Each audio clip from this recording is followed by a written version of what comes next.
Ever find yourself scrambling on a Sunday morning, desperate for the latest news on your star player's injury status? You see a tweet from a local beat reporter and wonder, can I trust this information for my crucial fantasy lineup decisions?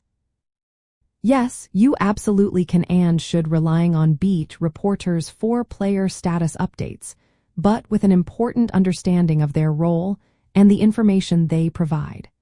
They are often your earliest and most detailed source of news. Beat reporters are invaluable because they are quite literally on the ground.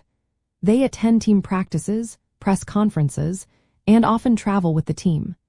This gives them direct access to coaches, players, and team personnel. They are usually the first to report changes in practice participation, provide quotes from coaches about injury severity, and observe a player's demeanor firsthand. Their constant presence means they pick up on subtle cues that national reporters might miss. However, it is crucial to remember that their primary job is to report for their local market, and they might sometimes prioritize getting a story out quickly, which can occasionally lead to initial speculation that might not be fully confirmed.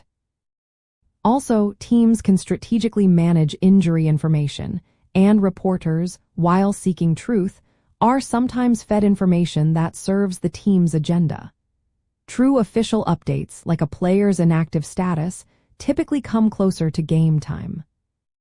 To effectively use beat reporter information, think of it as a crucial piece of a larger puzzle.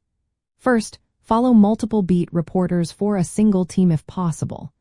Cross-referencing their reports helps validate information and identify any discrepancies. Second, pay close attention to the type of information being reported. Is it an observation from practice, a quote from a coach, or simply a reporter's educated guess? Prioritize direct quotes and observed practice participation. Third, distinguish between a player's practice status during the week and their game status on Sunday.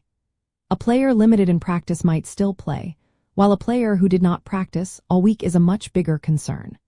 Finally, always wait for the official inactive lists released approximately 90 minutes before kickoff for absolute certainty, but use beat reporters to guide your decisions leading up to that point.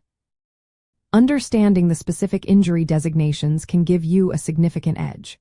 For example, a player listed as questionable has a 50% chance of playing, while doubtful means they have only a 25% chance. A probable designation, though no longer formally used by the National Football League in injury reports, historically meant a very high likelihood of playing.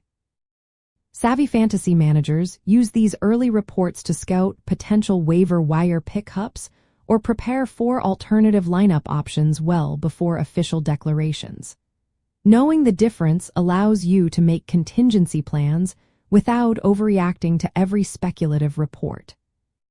By combining the timely, on-the-ground insights of beat reporters with a careful, discerning eye for detail and a bit of patience for official confirmations, you empower yourself to make more informed and proactive fantasy football decisions. This strategic approach helps you stay ahead of your league mates, manage unexpected player absences effectively, and ultimately, put yourself in a better position to win your weekly matchups.